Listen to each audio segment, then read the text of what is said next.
This is something that just stunned me when I found it out. Congressmen spend about 28 hours a week fundraising.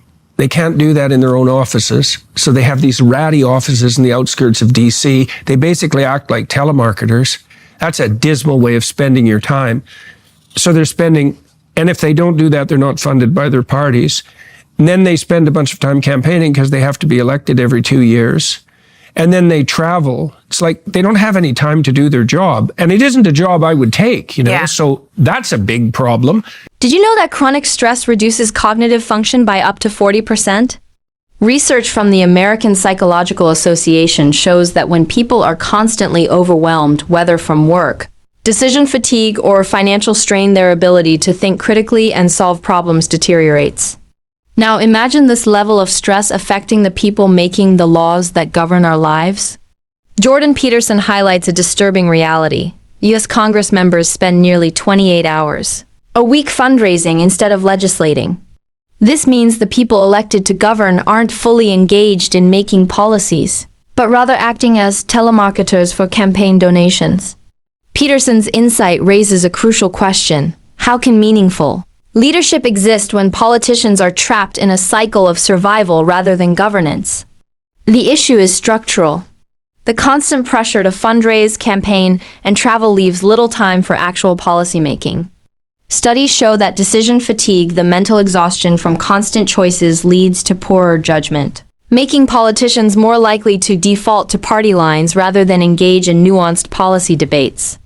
Essentially, the system discourages deep, independent thought. From a psychological perspective, learned helplessness, a concept developed by Martin Seligman, explains how individuals stuck in rigid, high-pressure systems start to accept dysfunction as normal. Many Congress members enter politics with idealistic visions but quickly realize they are cogs in a machine that values fundraising over governance.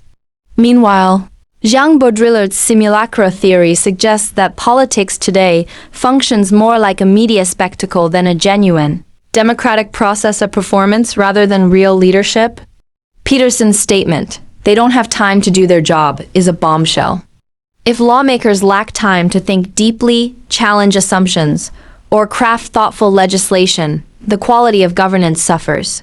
Worse, a system that prioritizes fundraising over competence incentivizes performative politics, where popularity and media presence matter more than policy expertise. The takeaway? The system is broken by design. It's no wonder so many laws are vague, reactionary, or serve corporate interests rather than public good. The very people responsible for fixing the system are too exhausted, distracted, and compromised to do so. This isn't just a political problem, it's a psychological and philosophical crisis. What do you think? Should politicians be freed from constant fundraising to focus on policymaking? Drop your thoughts in the comments. And if you're interested in how power structures shape modern leadership, check out our next video. Don't forget to subscribe for more deep dives into the systems that shape our world.